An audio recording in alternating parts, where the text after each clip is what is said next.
at Labor Notes and other places, people are beginning to understand that they have to connect the struggle of the workers who provide services with the people who are being denied services and are in the communities fighting against foreclosures or fighting against charter schools. All that has to be connected, and the public sector unions have to be at the center of that social unionism. I think in this instance, with the attack on the public sector, an ability to create a social unionism that doesn't naturally exist in the public sector, in the private sector, is there, and that's the sort of strategy that we have to employ. The third point is just a pet peeve. I don't believe in this choke theory crap, and I can explain it later. Because there has to be a broad radicalization, a socialization in this country. It doesn't matter if you can stop the trains if the rest of the society doesn't have the consciousness about what needs to be done. And I think the choke point thing is some arcane crap from the Russian Revolution we don't need.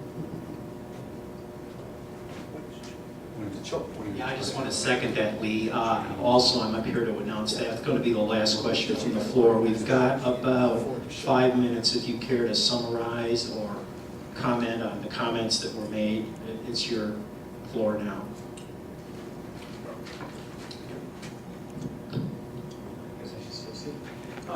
On the question of choke points, I agree. I mean, isolated groups of workers anywhere will be isolated and defeated, but there has to be some sense of where there's going to be social weight of society, some kind of leverage. I don't think it has to come from rail workers. It has to begin there. I don't think it has to begin from on the docks at ILWU. The point I'm trying to make is to cut against fashionable theories that the U.S. has become post-working class, post-industrial, and it doesn't matter anymore. Things are fragmented. That there are still these key places, just as the key centers of heavy industry back in the 1930s and so on were key focal points for U.S. capital. These are also ones that we have to get to. If fire starts from the IWW organizing at Starbucks and there are retail organizing workers go on, I'd be the first to join in on that. I think that's exactly, wherever there can be some sparks, where there can be some forward momentum, I'm all for it. Nothing succeeds like success, and we ought to build on that. At the same time, I think, though, long-term strategically, those areas do have to be reorganized. They are critical if the labor movement is going to have a lasting staying power. I think, though, for now, the public sector, as Joanna mentioned, will be the flashpoints, inevitably. I mean, this is going to be relentless. They are going to try to take away public sector pensions. They're going to try to cut wages permanently. They're going to try to contract out or privatize as much as they can.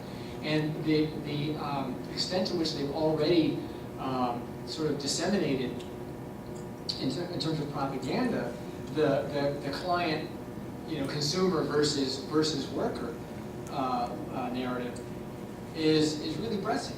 And labor has, in some places, I think, countered that. But you haven't had SEIU and AFSCME and the teachers' unions all getting together and saying, we reject this in a common way. We refuse to be scapegoated. Instead, for example, Weingarten, the head of the AFT, although is critical of elements of the Race to the Top program, which I discussed earlier, is essentially tried to be as closely aligned with the administration as possible, try and shave off the worst edges of that. In a sense, try to reproduce what the UAW has done, which is allow key gains or kind of key reference points for organized teachers in terms of tenure or job protections and so forth, allow that to be compromised, if not abolished, in exchange for maintaining some kind of institutional partnership and arrangement. And all that does, of course, is weaken the union at its base and allow either the state or the private sector employers to push that much harder and try and roll things back. How the left is going to be organized in labor is key. I think the labor notes, as I mentioned earlier, was a good example of how that can happen. It's a good interchange. It's a good network of people who come together. Something beyond that, I think, should exist in whatever cities and towns we can make it exist, where you knit together activists in the labor left who can support one another's struggles, who can help around organizing drives, who can provide the links with people on the left outside labor who might be able to provide resources and support, and actually put that together. I think in Chicago we got a big boost in that direction with Republic Windows and Doors, and although there hasn't been anything hot like that since at the same level, those networks were revived and are important and remain important. And I think that those sorts of things need to be built elsewhere.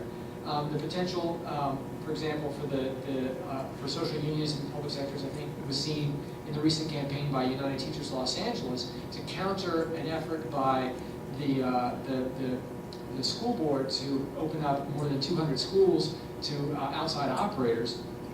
It was countered by the teachers going around and organizing in local communities and getting parent groups to get together to support teacher-led plans for reforms of those schools. And the school board had to, although they were completely cynical in saying, oh, the teachers can bid for these things, the fact that the teachers were organized enough to do it meant that they had to accept them. They still gave away a few, there's still a few atrocities they got away with, but they weren't able to just sign off dozens of schools to these private operations that are funded by billionaires like Eli Broden and Bill Gates. They couldn't get away with it this time. And I think that's the only way the teachers are going to be able to withstand this kind of assault. And the same could be as true of just about any other public sector union. And somebody mentioned earlier TSA, and I forgot to address it. TSA was, of course, banned from unionizing under Bush as part of the airport security personnel. Obama was expected as one of these paybacks for labor support to simply, with the stroke of a pen, allow the TSA guards to be organized. He hasn't done it. And there's been a campaign around it, pressure, but it's been a fairly low-key campaign. I mean, you might run into them in the airport, leafleting here and there, and see them try to reach out to workers. But this should be something that the trunk of the AFL should be screaming and shouting about. But he's not, because again, they don't want to upset the political relationships they have at the White House. So to wrap up, I think one thing that we have to look for and to try to make happen, if we don't find it, is to try to find a focal point around these public sector fights. Whether it's the school closure fight, I'm not sure what the outcome of the teachers union election is going to be. If the left wins, if either of the reform slates win, that could become an important, critical place for public sector fight back in teachers unions nationally. The CTA unions, which are much more conservative, when the budget cuts came down, they made some steps in that direction. They supported a few tickets and so on, but we didn't have what we could have had in terms of thousands of people coming out to stop these atrocious cuts. But we'll get another chance because the cuts are going to keep coming. I mean, we're going to get plenty of opportunities. You come to the library here and you see that how many days it's not open. When I just found out today that making soccer class, the field house at the park where he's in an indoor soccer league is going to be closed all weekend in the summer. On the weekend, the park field house is being cut.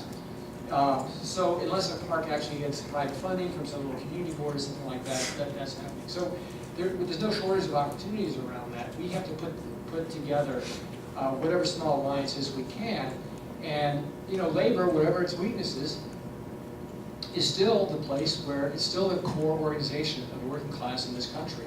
That's where our reserves of strength are. We have to revive that.